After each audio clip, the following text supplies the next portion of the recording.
asked me, he said, Jonas, we're inviting all the Americans. First, he said, I'm inviting all the Americans to the embassy. And he said to me, he said, you know what's happening tomorrow? I was like, no, not really. He said, you don't know what's happening tomorrow? I said, I don't know, maybe there's going to be a protest because the locals were not happy with the outcome of the election of President Bashir because he's been reelected. So he said, yeah, so for that reason, we're inviting all the Americans to come in and we're going to brief them on where to be or not to be in the capital. I did go ahead to the embassy. They had moved from the outside the city. So I went there. I called them upon arrival. I was greeted by the same guy that I initially met in December that convinced me to do business in Sudan. And he came out and he handed me a cotton swab. He said, "Can you rub your fingers here real quick?" And I said, "Sure." I didn't think much of it because I'm going through security because he's standing by the security clearance section. So I thought maybe they just wanted to clean my fingers before they put it in the machines or whatever. I said, "Sure." And then after I did that, he went ahead and took it and put it in a plastic bag. And I started thinking, I was like, what is he doing, I didn't think much of it, but then I was like, are they looking for some kind of forensic evidence? Or I didn't care because I have nothing to worry about. They opened the door. I remember I was reading the sign on the door. It says meeting room. I said, okay, everything's cool. So I walk in. There's like a small office. There's no Americans. There's nobody but like 3 chairs and a little table there. So I said, okay, no problem. I sat down and they said behind the door. So, and then as soon as they sat down, they reached in their back pocket. In their pocket, they pulled out a bag, and they told me that they were the FBI from Portland, Oregon, and they wanted to speak to me. So the minute they said that to me, I felt betrayed because, like, why would you tell me to come in? You're trying to protect me from so-called problem that's taking place, and then you're gonna try to tell me you wanted to speak to me. So I told him, I don't want to speak to you guys without legal representation. I don't want to speak to you without a lawyer. And immediately they said to me, that's the thing. You cannot have legal representation because your lawyer is Black America and you're on the no-fly list. So when he said that to me, and I was like thinking, like, wait, I'm on the no-fly list. I was like, why did you guys let me leave if I was on the no-fly list? And then later on to put me on a no-fly list after I leave the country. They told me there was a case pending in Portland, Oregon, where I was living, and they needed my help. And I was kind of surprised. I said, what case is there? And they said, well, we can't tell you. You have to accept. You have to be willing to help us, and then we can tell you. We don't work like that. They would give me money that I would live a good life. They asked me, don't you love your family? Don't you want to live a good life? You'll make good money. Work with us. And I made it clear to them. I told them I don't plan to be an FBI informant or to be an undercover, whatever plan they're trying to do. But I told them if there's any question, if there's anything that I know, I would tell you guys. But as far as like me going into anybody and try to be to secretly bring any kind of information, that I would not do. They basically the meeting ended by they wanted to meet the next day. So I said okay to them because I just want to get out of that room. But I made it very clear to them that I have no intention to ever work with them or to work for them. So they wanted to meet the next day. I said, sure, I didn't mind. But as soon as I got out, I left. I went home. And they told me not to contact my family members or don't tell anybody about the meeting that I had with them. So, and it's probably so no one could discourage me, with the offer that they were giving. And so what I did is the next day I called him, like he told me to call him at 9 o'clock, and he said, okay, whenever you want to get back home, come to the embassy and ask for help. They'll help you try to get back home.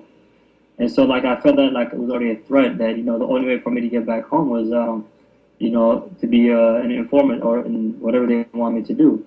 I said, okay, thank you, and I hung up the phone. I felt like I was being followed by local Sudanese secret services. Everywhere I go, I would see the same people.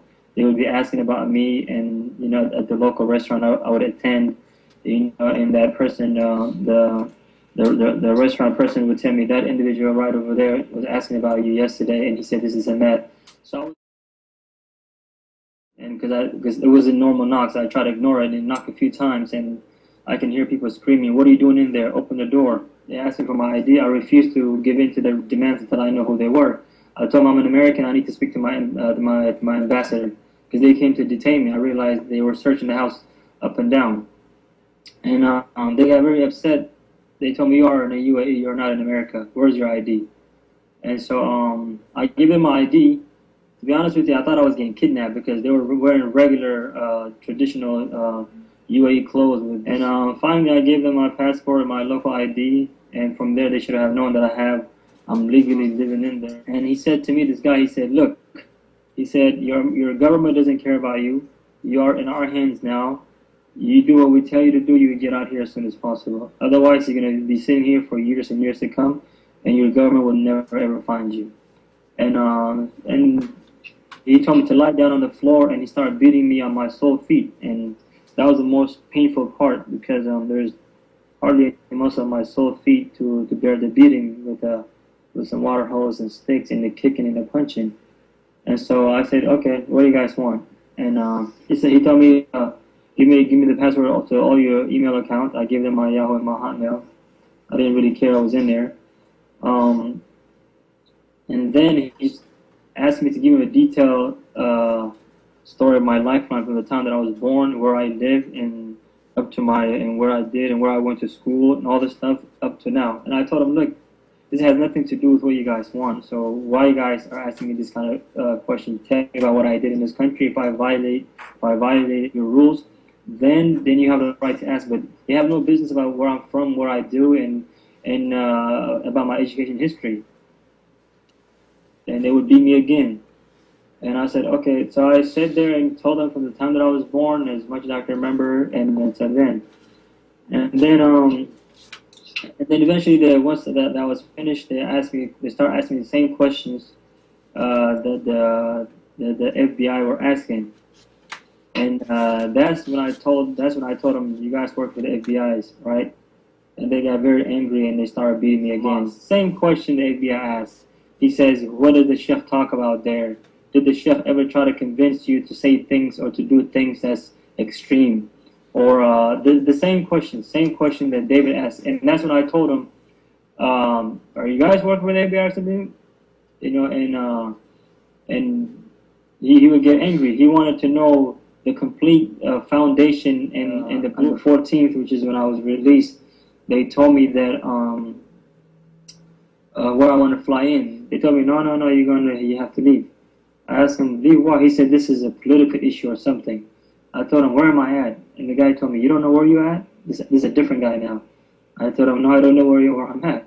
He told me, you are in a Secret Service prison. I said, why am I here? He said, look, I can't answer this question. My job is just to get you a plane ticket and get you back home. He said, and then it was in the evening around 7 o'clock or 8 o'clock or so. So they called me back in, and this time the guy came very aggressively upset, and he said to me, what's up with you and your government? I said, what do you mean? He said, the airline doesn't want to take you on the no-fly list. And that's when I really, accepted the fact that I'm on the no-fly list. I told him, really, I am? I told him I didn't know that I was. They threatened me with this in the past, so I guess this time they put me on the no-fly list.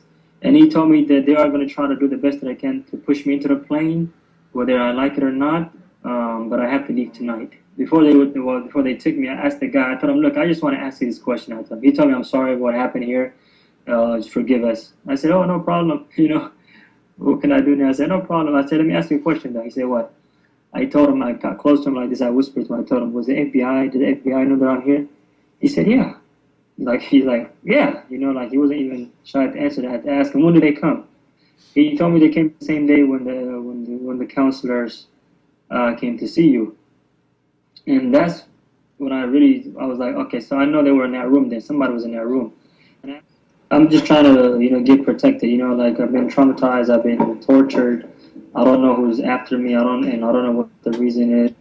What people are trying to do, what they're trying to do to me. I'm just trying to stay safe. No matter where I'm at, I need to be able to be safe. And,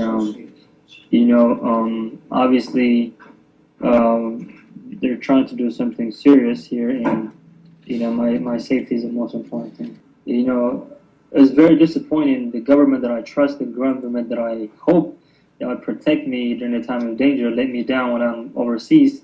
And then come to find out, possibly they were the one who are actually orchestrating the whole event, because there was cameras, you know, in front of me. I could see the camera light on this, you know, and it was connected to the computer. So they were trying to make me confess to things that I don't know, and in order to be released, and only my government would probably benefit off of that. And so if they cannot guarantee my safety while I was overseas, and I don't feel safe, you know, with them or anywhere, to be honest with you, for that matter. And so